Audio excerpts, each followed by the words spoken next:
नमस्कार दोस्तों, आप देख रहे हैं सिनेमा हॉल और मैं अजय ब्रह्मात्मा। मैं फिर से द कश्मीर फाइल्स के बारे में बात करने आया हूं। अमूमन फिल्म रिव्यू के बाद मैं फिल्म पर कोई बात नहीं करता हूं, लेकिन मुझे ज़रूरी लग रहा है कि इस फिल्म पर कुछ और बात होनी चाहिए, इसलिए मैं आपके सामने हाजिर हूं। दरअसल पिछले 5 दिनों से फिल्म 11 तारीख को रिलीज हुई है। उसके बाद से यह लगातार अच्छा बिजनेस कर रही है। अभी तक 4 दिनों का परिणाम आ चुका है और इन 4 दिनों में इस फिल्म ने पिछले सभी सफल फिल्मों को पीछे छोड़ दिया है और यह लगातार आगे की ओर जा रही है। निसंदेह इस फिल्म को लोग देख रहे हैं, टूट पड़े हैं दर्शक, और सिर्फ शहरों में ही नहीं, देहातों में और कस्बों में और छोटे शहरों में भी लोग जा रहे हैं इस फिल्म को देखने के लिए। इस फिल्म के प्रति एक जिज्ञासा बनी हुई है, इस फिल्म के प्रति एक उत्सुकता है और यह फिल्म के हिसाब से, फिल्म कल्चर के हिसाब से बहुत अच्छी बात है। फिल्म में वे क्या देख रहे हैं, फिल्म कैसी बनी है, इस पर भी बात होनी चाहिए। एक बात और फैलाई जा रही है कि एक पूरा इकोसिस्टम इस बात में लगा हुआ है, इस फिल्म के खिलाफ लगा हुआ है। वह नहीं चाहता है कि यह फिल्म देखी जाए। ऐसा कुछ भी नहीं है, क्योंकि यह फिल्म 600 प्रिंट से रिलीज हुई थी और 2000 प्रिंट तक पहुंच गई है और भी बढ़ सकते हैं प्रिंट्स इसके। तो इस मामले में कुछ भी ऐसा नहीं लग रहा है कि कहीं से कोई विरोध हो रहा है। रही बात, कुछ लोगों ने इसका रिव्यू नहीं किया, ये उनकी मर्जी है, फिल्म रिव्यू करें ना करें, लेकिन यह इसका मतलब ये नहीं होता कि वे फिल्म को गिराना चाह रहे थे। हाँ, फिल्म में जो तथ्य रखे गए हैं, फिल्म का जो आर्ट है, सिनेमा एक कला भी है, सिनेमा के हिसाब से यह फिल्म कैसी बनी है, इस पर ज़रूर समीक्षकों ने बातें की हैं और उन्होंने इस फिल्म को अप टू द मार्क नहीं पाया है। यह फिल्म कमज़ोर है। फिल्म अपने इंटेंट में जो विवेक रंजन अग्निहोत्री कहना चाहते हैं उसमें वे सफल हैं।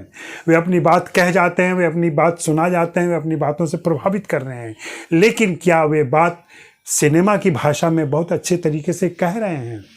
इन बातों पर गौर करने की ज़रूरत है और यह भी ज़रूरत है देखने की कि सिनेमा के लिहाज से यह फिल्म किस दर्जे की है और कहाँ तक पहुँचती है। यह फिल्म अपनी बात कहती है। अपनी बात कहने के 100 तरीके होते हैं।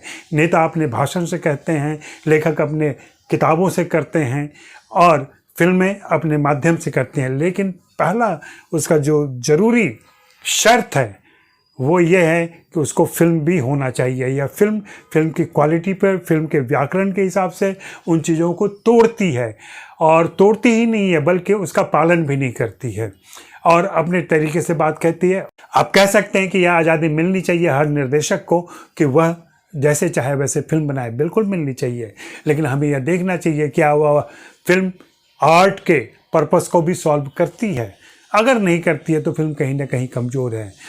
मेरा मानना है कि इस तरह की फिल्म जहाँ पे ऐसे विषय उठाए जाते हैं वहाँ पे एक वस्तुनिष्ठ दृष्टि जरूर रखनी चाहिए। आप ठीक है दिखाएं कि जिनके प्रति अत्याचार हुआ है, जिनके साथ ज्यादतियाँ हुई हैं, उनके खिलाफ क्या क्या करतूतें की गई, ये सारा सब कुछ जाहिर होना चाहिए। लेकिन इसमें यह भी जाहिर होना चाहिए जो दूसरा पक्ष था या और जो लोग वहाँ थे वे क्या कर रहे थे।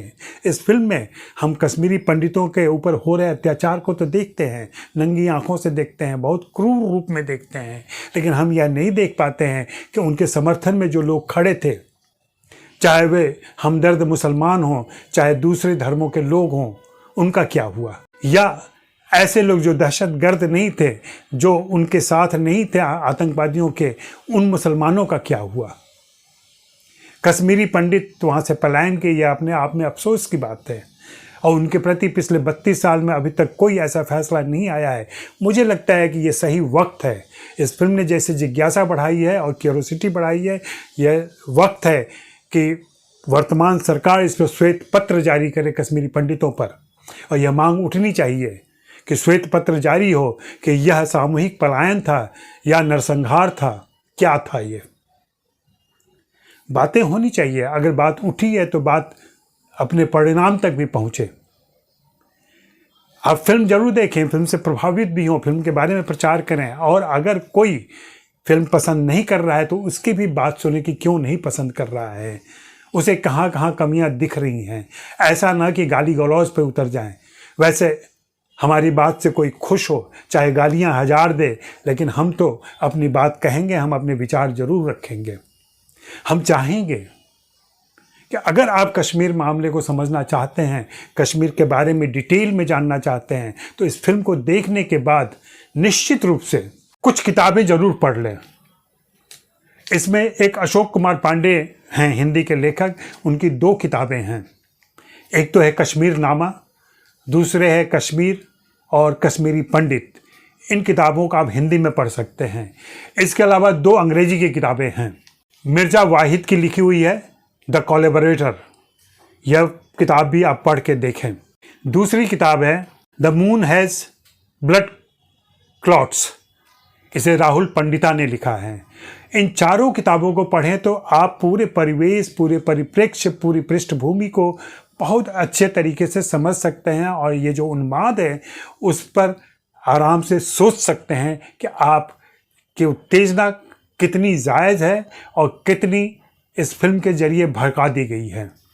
इसके अलावा कुछ लोग कह रहे हैं कि ऐसी फिल्मों के बारे में बताइए जहाँ पे हॉलोकॉस्ट और यहूदियों के खिलाफ जो भी हुआ उस पर जो फिल्में बनाई लोगों ने, उन फिल्मों का हमें भी बताइए कि हम वो फिल्म देखेंगे। उन फिल्मों में कैसे ये सारा वर्णन किया गया और कैसे यहूदियों की पीड़ा के साथ उन जर्मन की भी बात की गई है जो उनसे सहानुभूति रखते थे।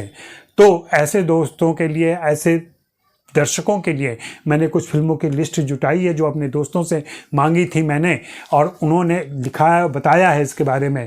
तो उन फिल्मों को आप चाहें तो नोट कर लें। मैं यहाँ पे फिल्मों के नाम लिख दूंगा स्क्रीन पे भी और नीचे भी। इन फिल्मों में मैं पढ़ के बता रहा हूँ। शिंडलर्स लिस्ट सबसे ऊपर है, जोजो रैबिट है, द बुक थीफ है, द पियानिस्ट है, डायरी ऑफ एनी फ्रैंक है, द रीडर है, सोफिया चॉइस है, इनग्लोरियस बास्टर्ड्स है, फ़ारेनहाइट 451 है, जैकब द लायर है, नेवर लुक अवे है, और ऐसी सैकड़ों फिल्में हैं जिनके बारे में आप पढ़ सकते हैं, जिन्हें देख सकते हैं और फिर अपना निर्णय ले सकते हैं। वैसे व्हाट्सएप यूनिवर्सिटी के दौर में इस तरीके की बातें करना ही अपने आप में हास्यास्पद हो जाता है, क्योंकि लोग न तो आपको सुनने वाले हैं, न आपकी सलाह मानकर उन किताबों को पढ़ने वाले हैं, न उन फिल्मों को देखने वाले हैं। हाँ, एक धारा जो बह रही है, और इसमें तो अब सरकारी संस्थाएं भी सामने आ गई हैं, खुद प्रधानमंत्री सपोर्ट में आ गए हैं, लोकसभा में बहस चल रही है। और पिछले दिनों मैंने सुना एक प्रदेश के मुख्यमंत्री चाहते हैं कि विवेक रंजन अग्निहोत्री की टीम से कोई जाए उनके साथ और उनके सारे विधायकों के साथ यह फिल्म देखे और फिल्म के बारे में बात करे।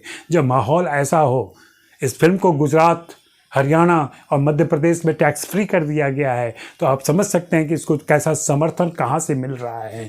इन सारी चीज़ों पर भी गौर करने की ज़रूरत है। इतिहास बहुत तेज़ी से आगे बढ़ता है और हो सकता है 2, 4, 10 हफ्ते के बाद लोग इस समय की घटनाएं भी भूल जाएं, लेकिन यह याद रहे कि उस वक्त कौन क्या कह रहा था, कौन क्या कर रहा था, कौन क्या बोल रहा था, कौन क्या लिख रहा था। शुक्रिया, मेहरबानी, धन्यवाद।